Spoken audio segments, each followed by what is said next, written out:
झारखंड में क्या भाषा का विवाद समाप्त हो गया है या फिर एक नया विवाद इसी मुद्दे पर शुरू हो गया है? हमारे साथ बातचीत करने के लिए मौजूद है झारखंड मुक्ति मोर्चा के थिंक टैंक कहे जाने वाले और पार्टी के विधायक सुदेवी कुमार सोनू। सीधे हम उन्हीं समझते हैं। सुदेव जी, ये जो भोजपुरी मंघी को लेकर के जो बोकारो, धनबाद और आसपास के इलाकों में जो विरोध चल रहा था, और इस विरोध को बल तब और मिल जाता है जब आप ही के पार्टी के विधायक और सरकार में के कैबिनेट मिनिस्टर जगन्नाथ महतो सुर में सुर मिलाते हुए कहते हैं कि ये दोनों पर सरकार को पुनर्विचार करना चाहिए और इन दोनों भाषा को बाहर करना चाहिए। देर रात सरकार ने नया नोटिफिकेशन जारी किया और इस मांग को मान लिया। First reaction? झारखंडियत की भावना का सम्मान हुआ और माननीय मुख्यमंत्री ने धनबाद बोकारो जिले के उन तमाम झारखंडी सोच वालों को अपने तरफ से आश्वस्त किया है कि हेमंत सोरेन की सरकार झारखंडी मूल भावना के पक्ष में खड़ी है। लेकिन जैसे ये नोटिफिकेशन आया उसके बाद विपक्ष ने एक बार फिर आप पर हमला बोला है। वो बार बार ये कह रहे हैं कि ये विवाद जो है ये सरकार के द्वारा ही क्रिएट किया गया था, क्योंकि पिछला नोटिफिकेशन भी जो था वो सरकार ने जारी किया जिसमें भोजपुरी और मगही को आप लोगों ने ऐड किया। ये जो नोटिफिकेशन आपने देर रात जारी किया उसमें आपने हटाने का भी डिसीजन आपका था। तो इसमें जो है ये पूरा विवाद आप लोगों ने इसलिए क्रिएट किया, उनका एक आरोप है, क्योंकि आप युवाओं का ध्यान रोजगार पर से भटकाना चाहते थे। झारखंड भी हम नहीं बनाया है, झारखंड का क्रिएशन भी झारखंड मुक्ति मोर्चा का ही है और झारखंड मुक्ति मोर्चा झारखंड की मूल भावनाओं को जितना बेहतर समझता है वो भी निश्चित रूप से हमारा ही है। मैं स्पष्ट ये कहना चाहता हूँ विपक्ष को आपके माध्यम से कि इस मुद्दा विहीन विपक्ष के पास राजनीति करने के लिए कुछ बचा नहीं है। मॉब लिंचिंग का कानून विधानसभा में आता है, भारतीय जनता पार्टी अपोज करती है। महामहिम माननीय राज्यपाल से मिलकर कानून की संस्तुति न देने का आग्रह करती है और बरही में एक दुर्भाग्यपूर्ण घटना घट जाती है तो उन्हीं के विधायक दल के नेता बाबूलाल जी, आदरणीय बाबूलाल जी, सरकार से मांग करते हैं कि मॉब लिंचिंग की सुसंगत धाराओं में मुकदमा हो।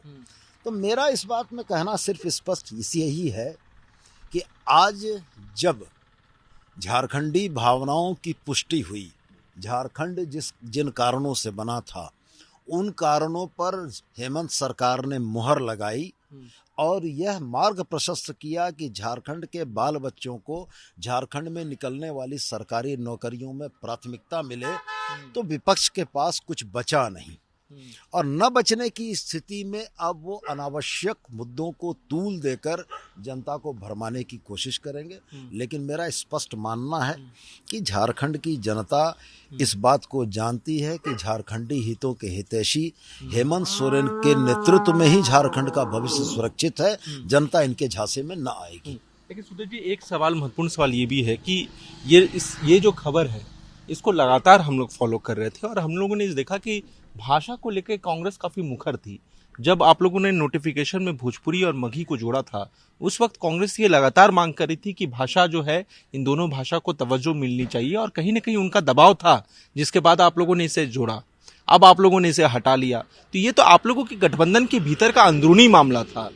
नहीं, कतई भारतीय जनता पार्टी का शीर्ष नेतृत्व नोटबंदी जैसे फैसले अचानक सपने में उठकर ले लेता है।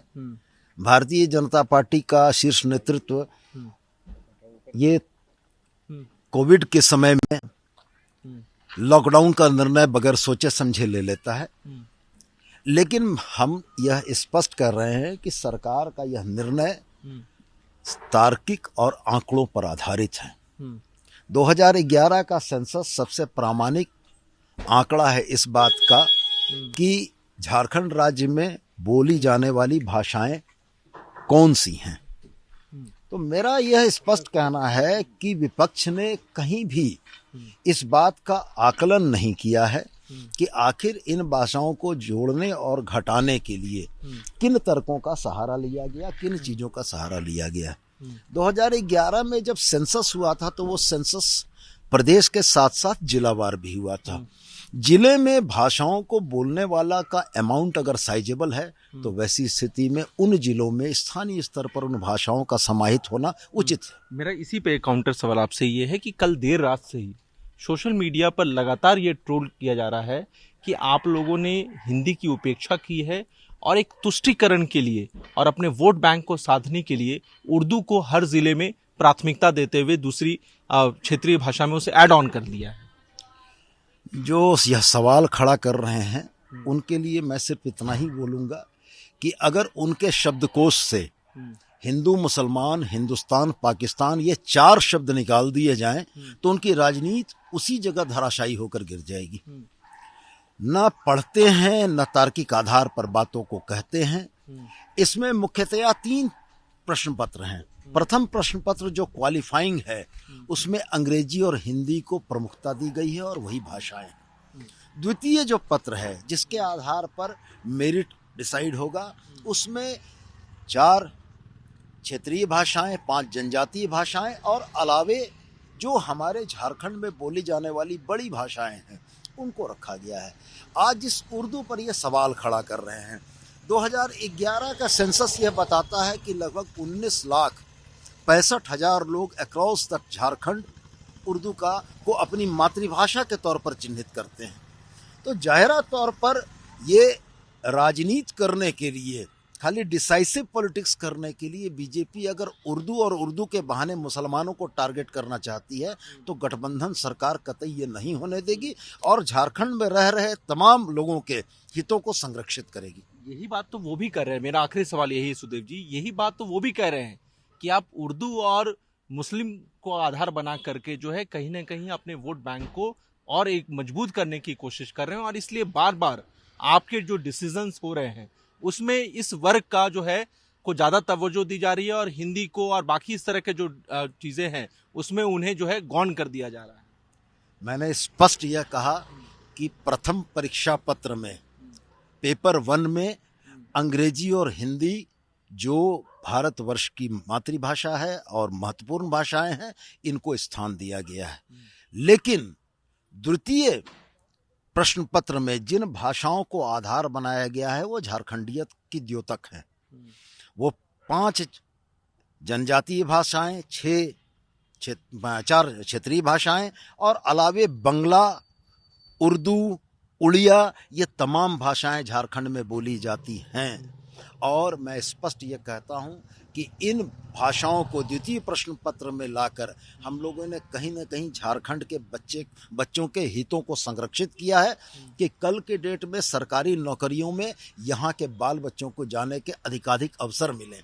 और रह गया सवाल कि जिस झारखंडियत से और झारखंड की भावना से आज भारतीय जनता पार्टी के लोग डरे हुए हैं, बोकारो और धनबाद में जिस तरीके से हजारों लोग सड़कों पर स्वतः स्फूर्त निकल कर चले आए, ये झारखंडी भावनाओं का उभार है।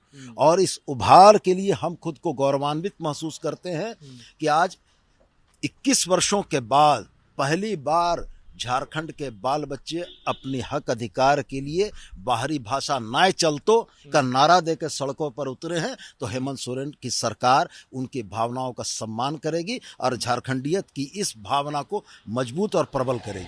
चलिए, ये थे सुदेव सोनू जिनका साफ कहना है कि जो उर्दू को जोड़ा गया है तमाम जिलों में उसको लेकर के उनके अपने तर्क है, लेकिन इस बीच विपक्ष आक्रामक है, हमलावर है और सरकार को लगातार जो है तुष्टीकरण के आरोपों से घेर रहा है।